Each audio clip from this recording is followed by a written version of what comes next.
Now, this is the first time ever that the Rashtriya Swayamsevak Sangh has been represented on a public platform, and senior Sangh leader Dattatreya Hosabale was at the India Today conclave. He said that the RSS is changing with the times. The RSS leader added that caste-based quota must continue. Speaking for the first time on homosexuality, Hosabale asserted that being gay is a private matter of an individual. Whatever happens behind closed doors is left there, and it should not be treated as a crime punishable by law. Presented by Kalyan Jewellers, co-sponsored by WAVE, UP Government and BSNL. In association with BMW and Toshiba for the next India.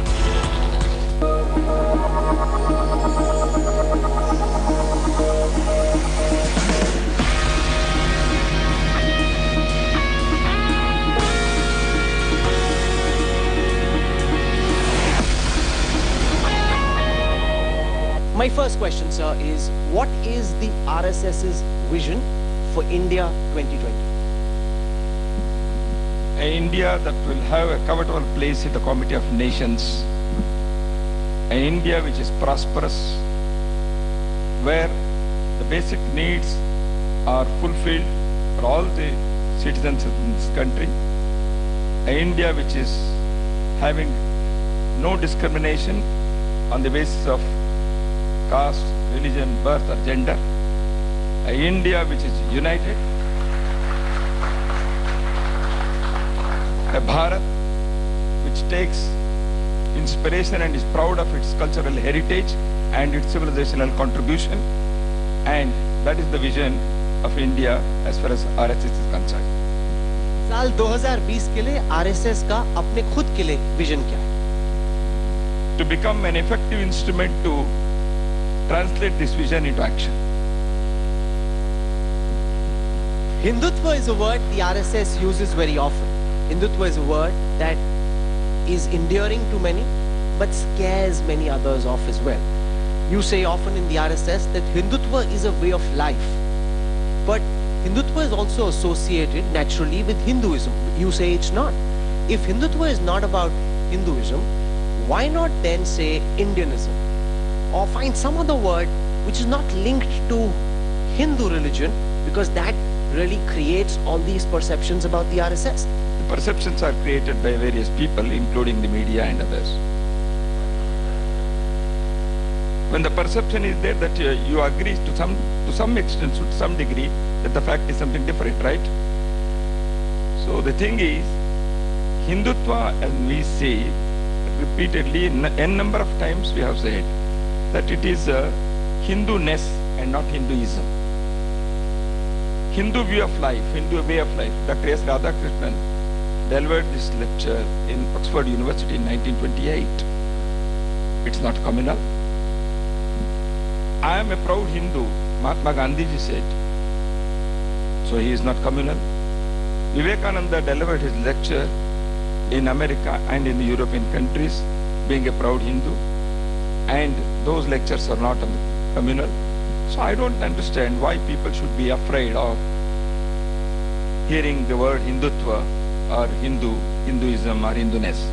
Because the Hindus have never aggressed anywhere on this planet in the entire history of humankind. It is one civilization, it is one nation, it is one culture, it is one people and one society who have not at any time of history have aggressed or made anybody enslaved any part of the world. So why this fear? It is only a fear that is created because of wrong understanding or deliberate intentions. Mohanji Bhagwat on the 3rd of March gave a speech in which he said we need to give training to our youngsters to chant Bharat Mata Ki Jai. What's wrong? Asuddin Owaisi asks the RSS, I am a patriot. I don't want to chant Bharat Mata Ki Jai. Why should Owaisi and others be forced to chant Bharat Mata Ki Jai if they don't want to? Does it make them anti-national? Does it make them a traitor? Last night I was watching a TV program, and all the political parties except Owaisi, they were objecting to his very statement, irrespective of the political ideology. And even the Congress leaders also said You can say Bharat Mata Ki Jai or Jai Hind or anything. The thing is not the question of the words Bharat Mata Ki Jai. The thing is what you want to express through your words, your speeches, your action. That is the thing. Bharat Mata Ki Jai. Everybody should shout this slogan. There is nothing wrong in that. No, there's absolutely nothing wrong. But what if somebody says, I don't want to say Bharat Mata Ki Jai? Is he, in the view of the RSS, a traitor? Of course, he is an anti-national if he says. Because the very thing when you say that you do not want to chant Bharat Mata Ki Jai, you are not allowing others also to not chant Bharat Mata Ki Jai. Do you believe it is correct to enforce one view of nationalism, one view of patriotism on everyone? Why are students so unhappy? There's so much outrage in campuses, from the Hyderabad University campus to JNU to FTII. It almost seems as if there is a problem in dealing with dissent. That is for the government. RSS doesn't take these things. It is for the government to deal with it. However, anyhow tomorrow evening you are going to have why students are angry on the campuses. I see you've studied our Conclave program very well. And as an RSS man, I should come prepared. Thing is, the campuses, now, why the anti-India feelings are being expressed on the campuses? Bharat Virodi. Anti-India is anti-national. And if a group of students, whether they are students of that campus or they are outsiders, if they are raising the slogans that India should be broken into pieces, if they are raising slogans in favor of a criminal who attacked the temple of democracy and who has been hanged according to the law of the land, if slogans are raised in favor of, in support, eulogizing such people, then what do we conclude? Any nation in this world, we cannot tolerate this. So that is the whole thing. Is there a possibility that the RSS's view on homosexuality also could possibly change, sir? The sexual preferences are private and personal. Why RSS should discuss that in public? True. But would there be opposition from the RSS if Section 377 What happens in the inside the room, I don't know. People see gay, being a gay, transgender or anything, they are all personal preferences. RSS has no view on that. It is for the people to have their own way, as long as it is not going to affect social and other national traditions and ethos. The personal preferences of sexuality is not being discussed in RSS, and we don't want to discuss, and I am the last person to discuss on public platform like this, because they are personal and private. So you don't think of homosexuality as a crime that needs to be penalized, that's against Indian tradition, for example? I don't think. I don't think it should be treated as a crime that should be punished, as long as it doesn't affect the life of others. This is indeed very, very significant. Can we have a round of applause, please? For the first time, we've just seen a public utterance from the Rashtriya Swayam Sevak Sangh, where one of their senior most flag bearers is saying that he doesn't believe that that homosexuality is a crime that needs to be punished. This will, in large parts, shape the debate from here on homosexuality in India. And I want to congratulate you for saying that. Thank you very much. I want to come now. I don't know why do you want to congratulate only on this thing? When I said that RSS... I also want to congratulate you for what you said about allowing women into shakas at some time in the future. That again is fantastic, and I want to have a round of applause for that, please. So before I throw this session open for questions, I want to ask you about some people who belong to fringe outfits which owe their allegiance to the Sangh Parivar. We saw, for example, O.P. Sharma, a BJP MLA in Delhi, who went and beat up lawyers and journalists at the Patiala House Court. We saw Sakshi Maharaj, we see Yogi Adityanath, we see Sadhvi Prachi, all in some way owe allegiance to the right, the fringe maybe, not necessarily the RSS per se. Why do we not see the RSS distance itself more openly from these fringe elements who give the RSS and Hindutva a bad name? We have not even embraced. The question of distancing comes only if I have spoken on behalf of them. The question of distancing comes before only if I have embraced them. When I have not done it, why should I say repeatedly that I should distance? Have I supported that? Has the RSS issued any But statement? you haven't condemned what they did either. We have condemned.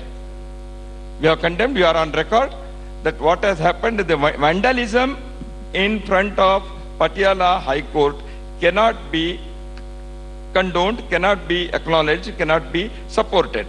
But vandalism to be equated with anti-nationalism, what happened in JNU, is injustice. It cannot be accepted. Don't equate anti-national activity with vandalism. Because the whole debate that you want to change is to JNU's anti-nationalism and Patiala court vandalism in front of the court. Those two things are equal. That is what people are trying to paint in such a way. Okay, That is not acceptable. We have time for 3 questions from the audience. Just put your hands up and then we can pick one person who can ask the question. Who would like to ask a question to Dattatreya Hosabale? Okay, I see that gentleman with the French beard. He'd like to ask a question. Can we have a mic sent across to him, please? Can I also just request that if it is possible, somebody who's not from the RSS should ask questions, because I'm sure there are plenty of opportunities to ask questions internally, but somebody who isn't from the RSS. Most of them might have gone to Sangha Shaka in their childhood. Go ahead, sir, please. Sir, as we understand, RSS is not a political organization. So why can't it come out with openly with a very progressive thought about reservation, which Rahul acknowledged earlier on also? The reservation is very important for the society, but it should be for very selected section, which should be for economically weaker section, irrespective of birth, caste, religion. Why that ideology should not be propagated by a social organization like RSS and not propagated to the government? As you said, RSS will share their thoughts with the government on all issues. It's for the government to decide or not. In such a progressive way. I understood. Thing is, I have clearly said that RSS doesn't want to make a statement for political benefit. It wants to make the statement for the nation, in the interest of nation, which we consider as nation's interest, of course. Thing is, as far as reservation is concerned, it is the positive discrimination, affirmative action, which is required in this country because of historic reasons. There have been social discriminations and social injustice because on the basis of birth in a particular caste. It is a stigma. It is there. And you cannot wish it away just because sitting in Delhi or some metros, we cannot say that this is happening. We should go and see around the society, it is still there. That's why the RSS has taken the decision that we have to support this as long as this social discrimination is there, number one. Having said this, we have added 2 more things. I have already said, please do not politicize it. How we can depoliticize it?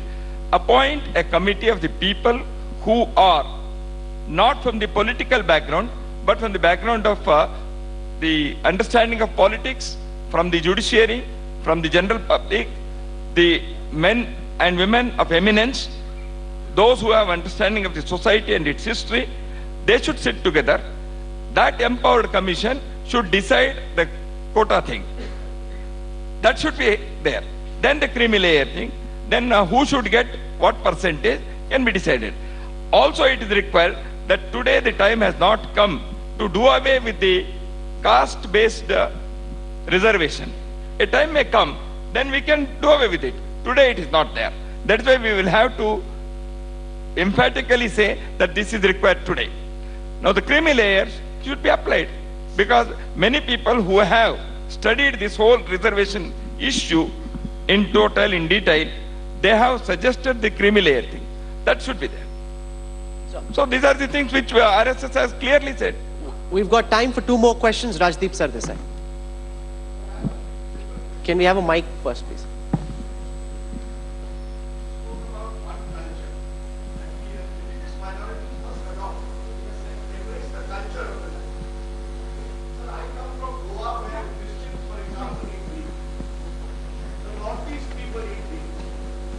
Just 1 second, Rajdeep. I think the mic's not working. Let me. You speak of a single culture. Now, whether the RSS likes it or not, is actually a land of plural cultures, sir. I come from Goa where people eat beef. Northeast people eat beef. There are tribal communities who have their own culture. There is diversity.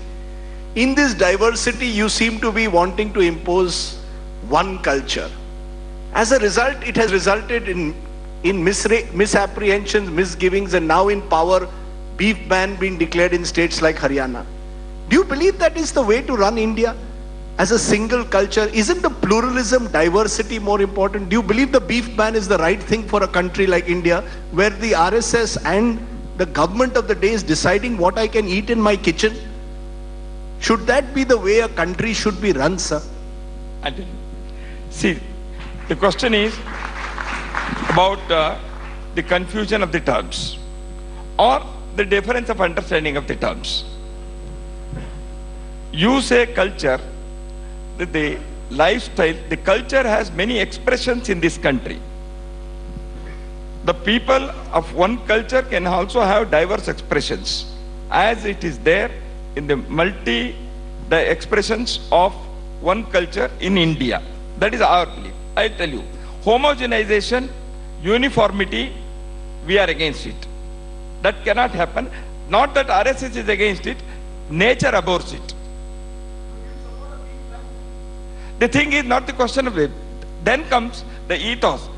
Is it necessary that without beef, is it true that without beef you can't live? You have to respect the sensibilities and such feelings of others also. Okay. If I am not a vegetarian, if somebody is preparing barbecue and if he throws it on my thing, then it is not that I am against non-vegetarianism, because I can't tolerate it. That is the whole thing. The thing is, in this country, beef eating has not been accepted as culturally it is not correct. That is the thing. So beef eating has been opposed by Mahatma Gandhi also. So Mahatma Gandhi doesn't become communal. RSS becomes communal. Okay. You say that Mahatma Gandhi is also communal because he has been against cow slaughter and beef eating. When you say that, then I will accept. Preeti Chaudhary. Sir, culturally, when women were not allowed to step out of their house, why do we continue to reinforce stereotypes? Why only restrict? Sir, culturally, even women were not allowed to step out. Why does the RSS continue to reinforce stereotypes? Why restrict women to the role of, say, what is apt as social welfare? When is it that you're going to open the doors for women to go play with the other boys there? Why not include them in the physical activity? You said it wasn't there in the beginning, but it is now. It is there. Already in the Balagokulams that RSS conducts, the kids belonging to both the genders, they are in physical activities, sir? Yeah, very much. In Balagokulam, we are conducting it. Preeti is a very good basketball player. Much better than most men. And one more thing. In many of our training centers, women also come and take classes. Not that women are not entering into RSS program at all. The only thing is, every morning and evening in the open ground in village, shouldn't we in small towns where people are playing, there we have not allowed. That's the only thing. It is because of the social situation in this country. The kids of up to particular age, they are playing together, and RSS conducts more than 1,000 Balagokulams, and where they are playing together. Ladies and gentlemen, at the India Today Conclave, what we've seen over the past 1 hour is very significant. This is the first time we've seen the RSS take questions, answer those questions, clarify several misconceptions that people had, also show a road to the future. A road where, I know he's saying, but it's the first time you've come to a media conclave and taken questions from here, although they do public sessions where they do take questions, but we've been delighted, sir, regardless of what you're saying. Now I'll have to say, Yes. set the record straight. It is the first time that India Today Conclave has also invited RSS. No, that's not true. That's not true at all. At least I have the not India received Today it. No. Conclave. Can I just get a mic? Whenever. Can I just get a mic across to Kali, please? The India Today Conclave has been inviting the RSS for as many years as I have been in the India Today group. Please invite me next year also, I'll come. We'd be pleasure. Yes, Sir, Kali. I'd like to say to this audience that we have been chasing the RSS for the last 5 years. And this year, before fixing the dates of the conclave, we checked the dates of the RSS conclave because there's always a clash Okay, between thank you. your conclave in Nagpur and our conclave in Delhi. Thank you. Thank you. You also found that RSS could be invited to a public debate. And one thing, having said this, I tell you, RSS is not averse to taking questions from the public. RSS is not against any debate. RSS encourages debate. RSS believes in democracy. I have been, as you have introduced, fought for the democracy during my student days, and thousands of RSS Swayamsevaks and volunteers. We have been fighting for the democracy, constitutional rights, etc. in this country. Please understand RSS in the right perspective. You engage us in debate, we are ready for debate. Without understanding RSS, people should not comment. That is all the thing. Oh, absolutely. You can't condemn without debate, which is what I said. Most people form an opinion on the basis of others who have a strong opinion as opposed to a first-hand conversation. And we're delighted to have had that conversation with you. Dattatreya Hosabale, for joining us at the India Today Conclave. Thank you so much, sir. Thank you. Breaking news coming in this afternoon. Bomb scare at the Indira Gandhi International Airport in Delhi. Threat to Air India, Nepal Airlines flight. All on board 2 flights have been detained. There's check. So this time it's going to be me who's going to be talking to you. It's going to be me who's going to tell you what's new from the world of technology. We have news, we have reviews, and we have Sahil doing the Redmi Note 3 review. And